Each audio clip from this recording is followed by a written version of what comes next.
What's good, everyone? It's JamalHaki, channel dedicated to doing reactions and reviews over here. And today, we're going to be doing a movie review on the movie X. Now, X is an A24 film, basically in the category of the horror related films. So it's going to be up there with the Midsummers, Hereditary, Green Room, you name it, right? What separates X from other horror movies is that it kind of crosses within the grindhouse with a mixture of adult like related film. So one of the first things I'm going to say off the bat is, though this is a rated R film, I don't believe anyone under the age of 18 should be watching this film. Now, to pretty much give a brief summary / synopsis of the film, you do have a group of filmmakers going to go film an adult film at a farmhouse that they are basically renting out. So they called up a guy saying that they want to rent out this spot so they could be able to film an adult film there. Now, what's interesting about this particular movie is that you're thinking that maybe going into this, especially if you didn't see the trailer, that is just a group of people just going to go film an adult film. No, this is a horror film that turns into something that's very slasher / gory, very old school like film that gives you that old school horror feel to it. You know what I mean? So let's just go ahead and jump into like what I liked about the film, because that's what we're going to spend most of the time in terms of actually breaking down the movie. Oh! What I liked about the movie is pretty much how the title in itself, again, this is me and how I'm going to break it down, how the title in itself represents and what it means to each individual character. So you have this movie called X.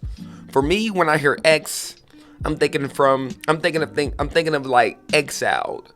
I'm thinking of excluded. I'm thinking from, as stated in the film, X factor. I'm thinking from X as a variable, X as a unknown, right?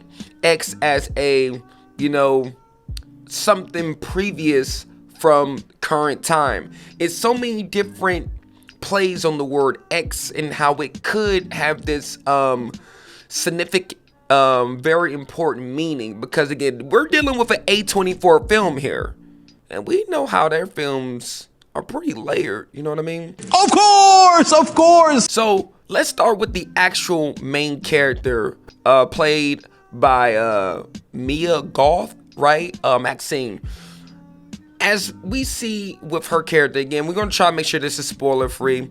She is someone that sees herself that's meant to do greater things, right? She's very into words of affirmation, right? Really bigging herself up. She is the X factor. Whether she knows it herself or was something that was told to her, right?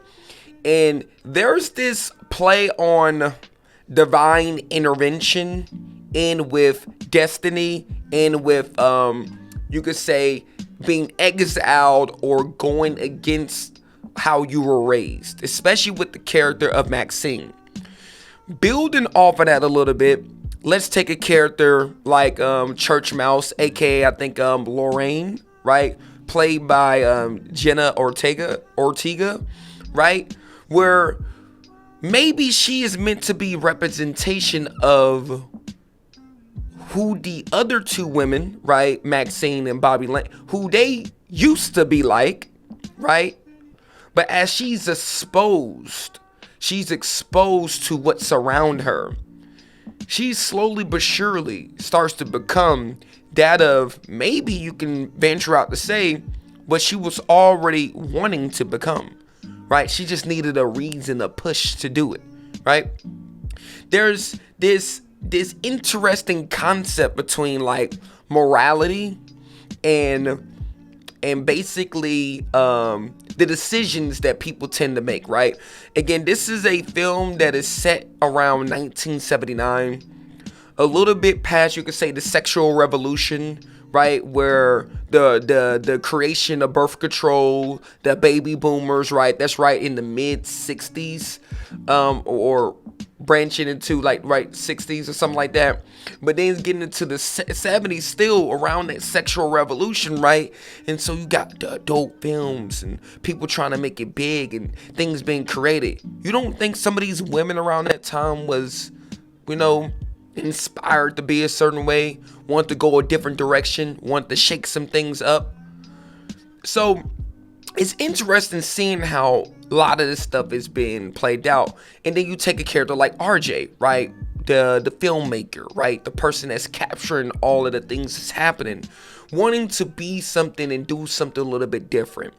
Probably someone that was originally maybe filming normal films, but wanted to do something a little bit different. Probably someone who was a consumer of adult content, but to him, he wanted to put a little twist on it to make himself stand out. He's the variable in terms of what he can bring to the table to make something pop, to make something different, right? To give a different spin on how adult films is consumed by the consumers, right? Because who's the buyer and consumer of female beauty? Men.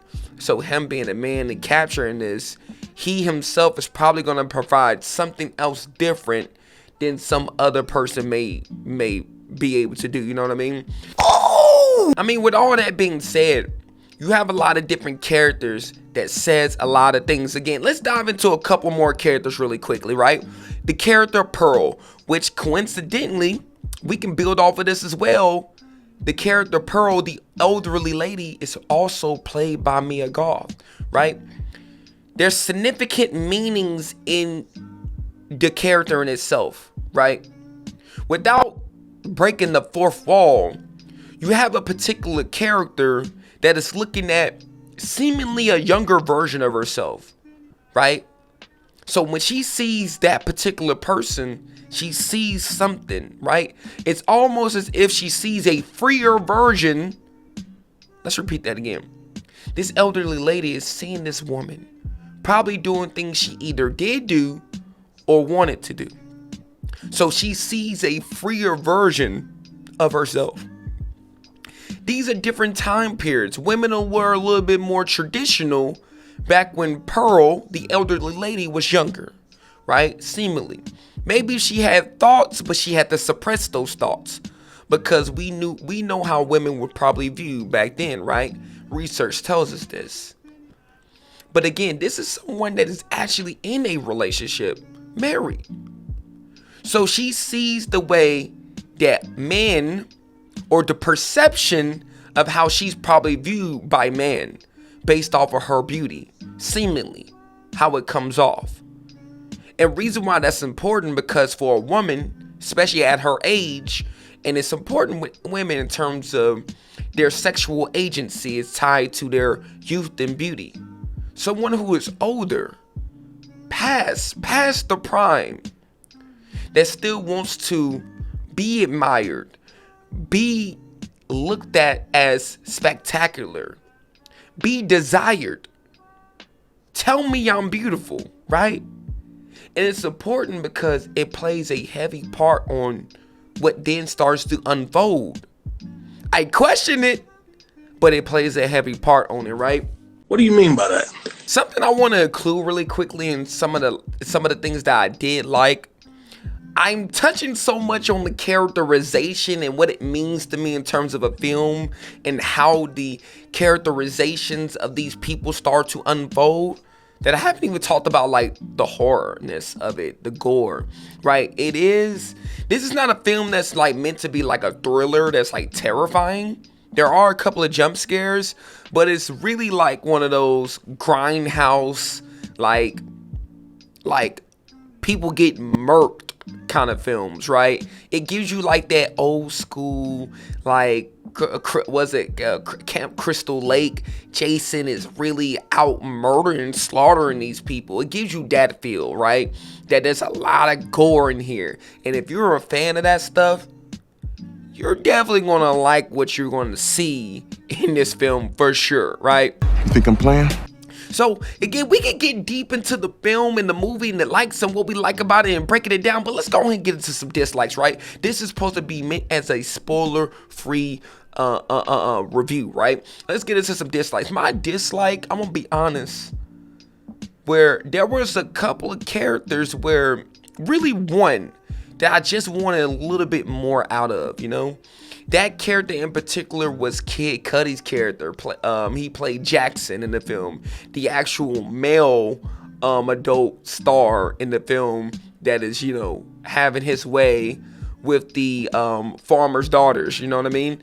And so reason why I wanted a little bit more about his character because we had some solo spotlight time with Lorraine, right? Jenna Ortega's character. We had one-on-one spotlight time characterization definitely with Mia Goth's character.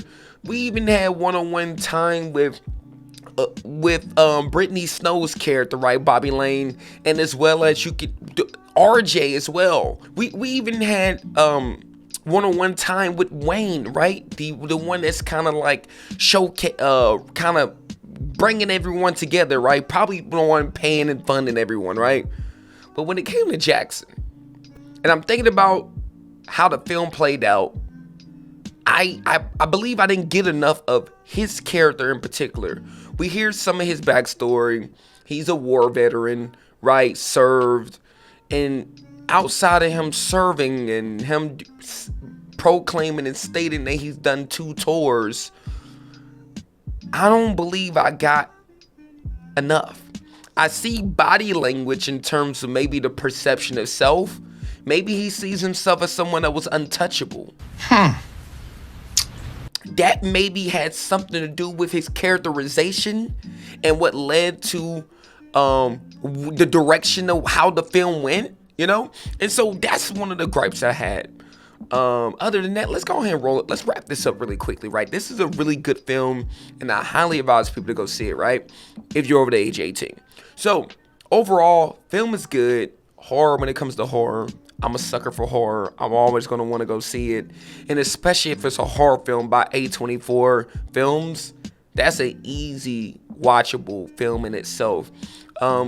There's times when, I'm going to be honest, someone's going to watch this film and feel uncomfortable. And I think that's the goal of the film. It also makes you want to really look deep into yourself in terms of how you view yourself. You're going to question your decision making. Saints versus sinner, morality, right? These are things that comes up. The retribution, me being exiled, me being how am I perceived in the eyes of the Lord, but then also how am I perceived in the eyes of people that's viewing me that's outside of myself? Do I view myself as worthy, right? What exactly am I chasing? Is it worth it? Should I go this route? Am I wanting success so badly that I'm willing to do things that my family wouldn't approve of? Or is it more so my own desires, my selfish needs, that I'm willing to taste something, try something? I'm intrigued enough because I see other people enjoying themselves and being free, right? Because to do this is to be different. And to be different is to be free. And that's kind of what we want to taste, right? But sometimes going so far left into thinking that you're really being free doing something can ultimately lead to something that is unfulfilling and also lead to your demise, right? That's pretty much it for the movie review, right? And what I would rate this film, I'll rate this film a solid 8.5 out of 10. I'm gonna be honest with you. I really enjoyed the film. I think it could have did some more. And here's the thing, if you stuck around for the entirety of the movie review, there is a post-credit scene. I don't want to spoil anything, but it gives hints to one of the characters' past. Let's just say that. And so if you want to find a connection between 2 of the characters, why one character is kind of wanting to relive out something, stick around for the end of the film, past the credits, And if not, YouTube the post-credit scene. You may be able to see it. Until then, that's it for the movie review, man. Make sure you like, comment, subscribe, do all that good stuff. Hit the bell to be notified. Until then, I look forward to talking to you guys on the next video. So without further ado, it's JamalHaki. Peace out. I'm at the top of my game. It's only Christ to blame. We know the reason you came. Diamonds and dollars and chains. How about you? Sit back. I got this. Relax.